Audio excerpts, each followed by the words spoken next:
नमस्कार, आप देख रहे हैं वीकी न्यूज और मैं युधिष्ठिर उपाध्याय। जहां कोरोना जमातियों की नापाक हरकत से पूरा देश कोरोना की मार झेल रहा है, तो वहीं जाहिलों की फौज इनके समर्थन में कुतर्कों का लेप लगाने में लगी हुई है। अब तक तो जमातियों की वजह से लगातार कोरोना का खतरा बना हुआ है, मगर अब रोहिंग्या मुसलमान और जमातियों के रिश्ते को लेकर एक बड़ा खुलासा हुआ है, जिसने पूरे देश में हड़कंप मचा दिया है। दरअसल गृह मंत्रालय ने सभी राज्यों और केंद्र शासित प्रदेशों को चिट्ठी लिखकर निर्देश दिया है कि रोहिंग्या और तबलीगी जमात के बीच कनेक्शन की जांच की जाए।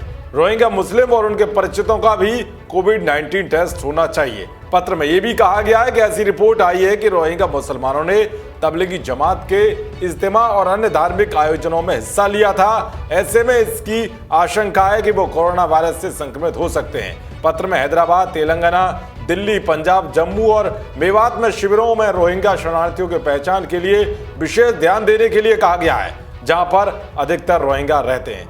सभी राज्यों के पुलिस प्रमुखों को रोहिंग्या शरणार्थियों का पता लगाने के लिए गहन अभियान चलाने को कहा गया है, क्योंकि उनमें से कई अपने निर्धारित शिविरों से भी लापता हैं। दरअसल जानकारी मिली है कि हैदराबाद के शिविर में रहने वाले रोहिंग्या हरियाणा के मेवात में आयोजित तबलीगी जमात के कार्यक्रम में शामिल हुए थे और इन्हीं लोगों ने दिल्ली की मरकज में भी हिस्सा लिया था।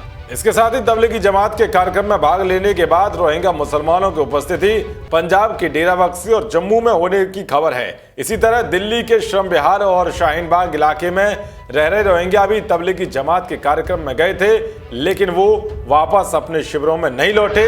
केंद्रीय गृह मंत्रालय के मुताबिक देश में 40,000 रोहिंग्या दिल्ली, जम्मू कश्मीर और हैदराबाद सहित देश के अलग अलग हिस्सों में रहते हैं। पिछले महीने जम्मू में रहने वाले 8 रोहिंग्या मुस्लिमों को निजामुद्दीन मरकज में शामिल होकर लौटने के बाद क्वारंटाइन में रखा गया था।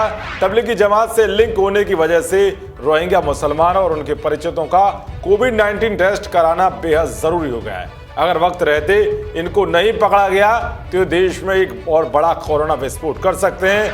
खैर, ये तो साफ है कि भारत सरकार लगातार इन जायलों की कोरोना आतंकी साजिशों को बेनकाब करने में लगी हुई है, नहीं तो ये देश के लिए बड़ा खतरा बन जाते। जिस तरह से जमात और रोहिंग्या के रिश्तों को लेकर एक बड़ा खुलासा हुआ है, उस पर आपकी क्या राय है, कमेंट बॉक्स में जरूर बताएं।